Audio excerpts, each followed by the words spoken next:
Le marché est un terme que vous entendez presque quotidiennement. Mais s'il vous est demandé de définir ce qu'est un marché, saurez-vous répondre précisément?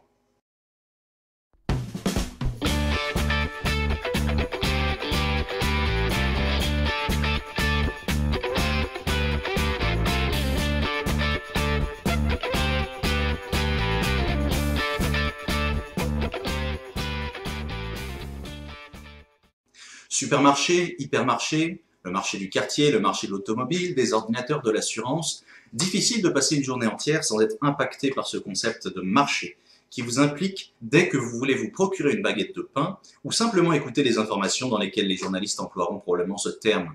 Pourtant, si l'étude des marchés demande un important niveau de compétence, le concept du marché est particulièrement simple.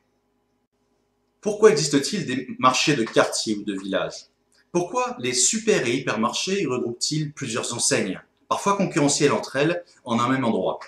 Pourquoi les investisseurs se retrouvent-ils à la bourse de Paris, de Londres ou de New York?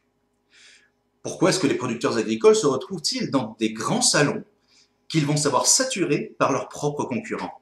La raison est toujours la même. Se regrouper permet d'être trouvé plus facilement par ceux qui vous cherchent.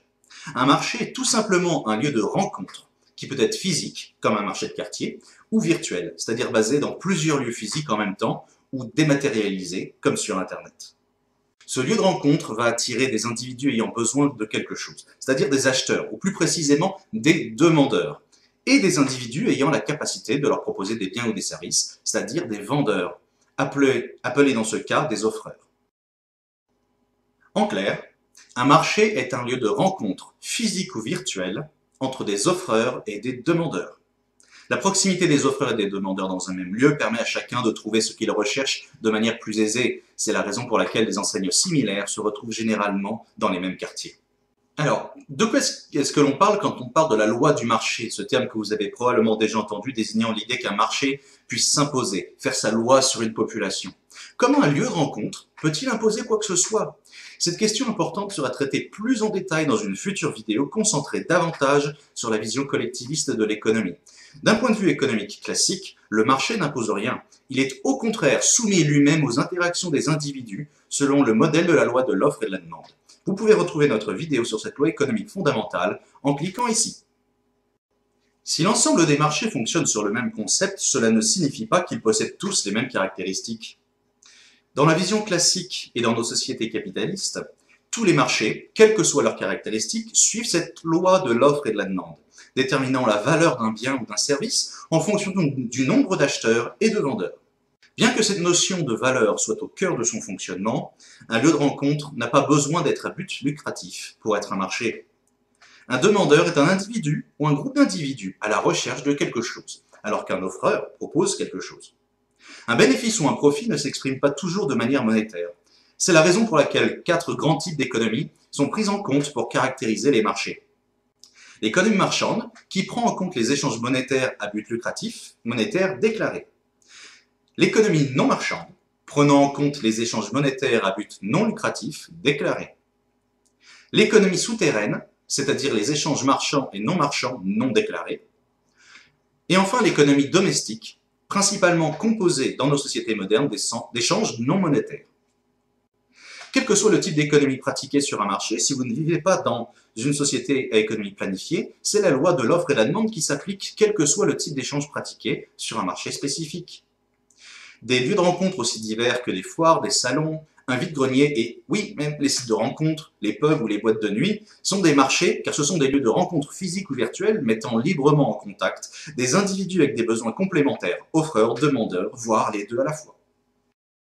Ce sont ces caractéristiques qui vont permettre de classifier et déterminer la manière dont un marché fonctionne. Ces caractéristiques peuvent être nombreuses. Rappelez-vous la détermination selon les critères de la concurrence pure et parfaite. Un marché est déterminé par le fait que les biens et services sont similaires ou interchangeables. Il existe un nombre potentiel infini de marchés. De manière non exhaustive, un marché peut être de biens ou de services. Sur le secteur primaire, secondaire ou tertiaire, il peut être déterminé de manière géographique. Il peut être un marché de niche ou non. Et ceci n'est qu'une petite partie des nombreux exemples que nous pourrions citer. Les analystes de marché et les économistes vont utiliser plusieurs outils pour analyser ces marchés. L'un des plus connus est Pestel, l'étude du marché selon 6 facteurs.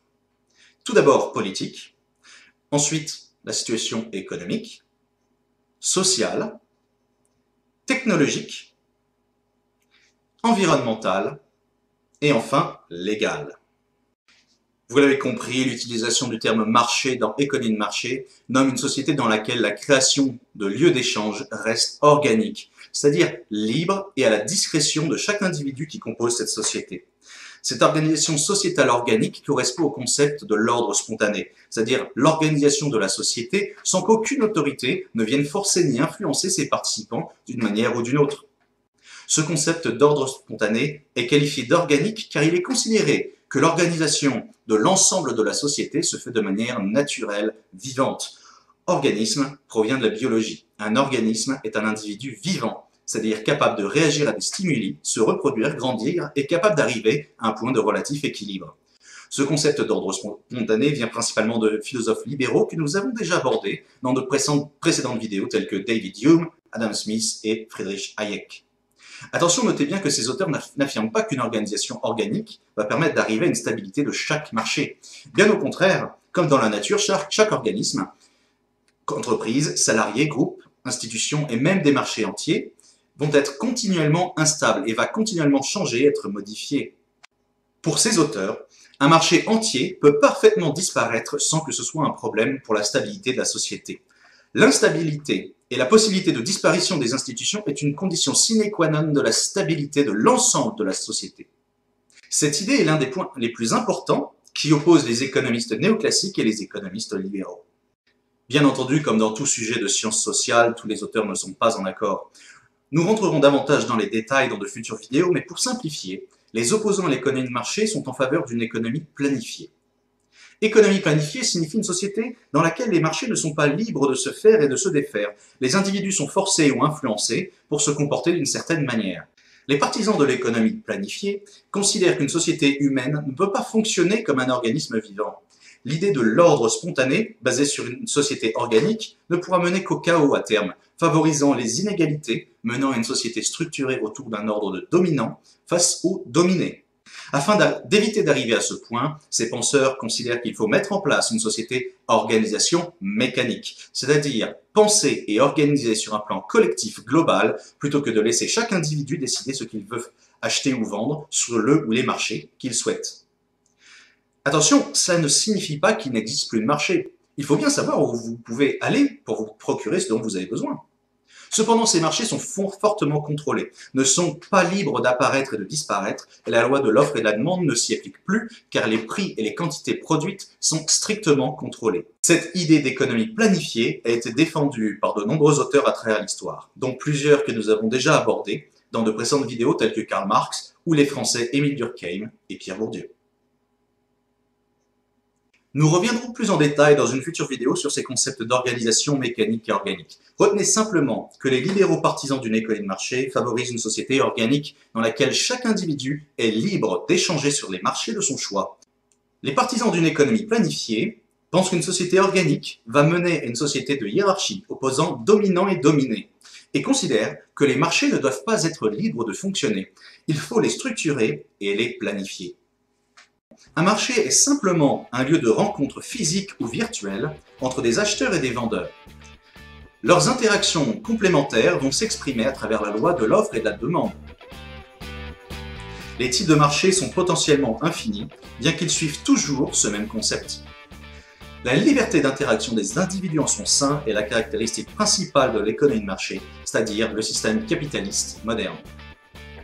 L'économie planifiée s'oppose au concept de l'économie de marché car ses partisans considèrent que laisser les agents économiques s'organiser librement, de manière organique, va conduire à l'augmentation des inégalités et arriver à une société potentiellement chaotique. Pour éviter cela, ils souhaitent que les marchés ne soient pas libres et que l'État décide des quantités produites et des prix proposés. Merci pour votre fidélité et votre envie de continuer à apprendre avec Bress Formation.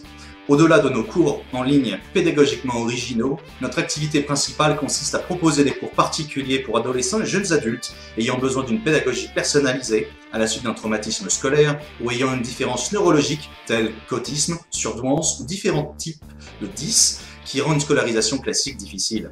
Pour ces étudiants et pour nous permettre d'augmenter la fréquence et la qualité de nos vidéos sur cette chaîne, vous pouvez nous aider avec un simple clic sur j'aime ci-dessous ou en vous abonnant à la chaîne. Si vous souhaitez en savoir davantage sur nos propositions de cours, vous pouvez nous contacter sur notre site internet ou par email sur contact@brestformation.com. Si vous souhaitez nous aider à avoir les moyens pour notre développement, vous pouvez rejoindre notre groupe de mécènes pour seulement 1 ou 2 € par mois en cliquant sur ce lien pour nous rejoindre.